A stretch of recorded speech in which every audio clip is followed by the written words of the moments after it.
You fool, we treated you like a king, we fed you well, we worshipped you, and now when I ask for a blessing, first you want my father to die, and then me to die, and then my children. What is this nonsense?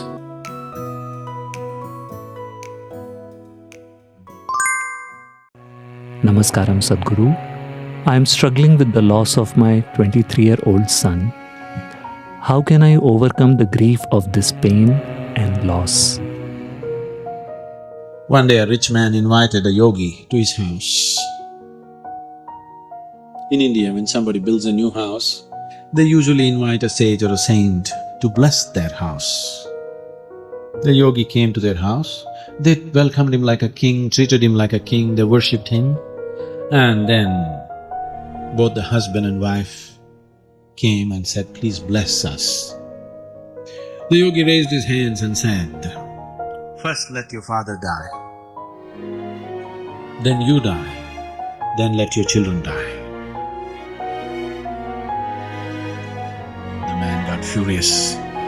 "You fool, we treated you like a king, we fed you well, we worshipped you, and now when I ask for a blessing, first you want my father to die, and then me to die, and then my children.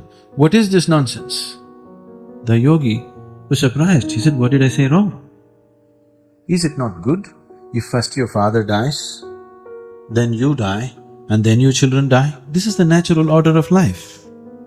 If suppose your children die first, that is not good. Or you die before your father, that is not good. If your father dies first, then you die, and then your children die, it's good, everything is going good, isn't it? Yes? Now it so happened in our lives, which we don't wish for, but suppose it so happened, either we died before our parents, or our children died before us. It is not something that we want to see. It is not something that anybody wants to see. But if such a thing did happen, how do I go beyond this grief?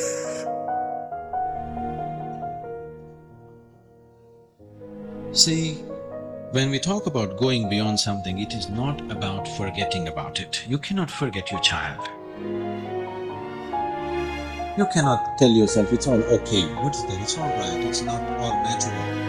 You cannot.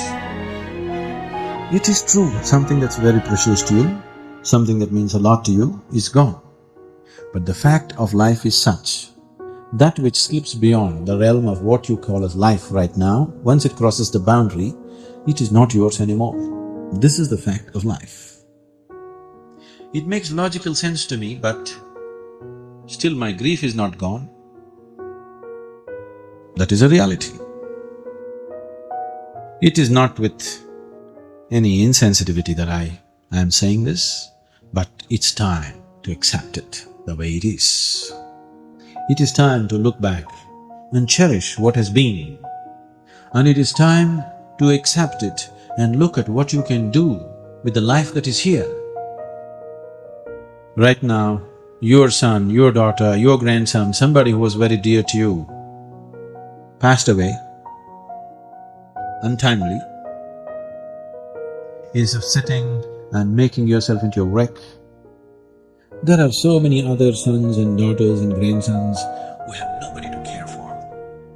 There's enough opportunity for you to express this love and care in a million different ways. There is so much life around you which needs this care, and you have a need to find expression to this love and care in you. Please do that. If you don't do that, your grief will be forever.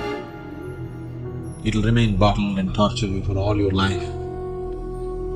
For one son that you lost, you take up 10 as your own and see that you find full expression to your love and your father's fatherhood. You will find that it will become…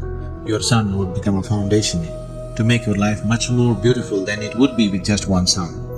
You could make it like that. You have to take that step. Otherwise, you will simply go on with something that you cannot change.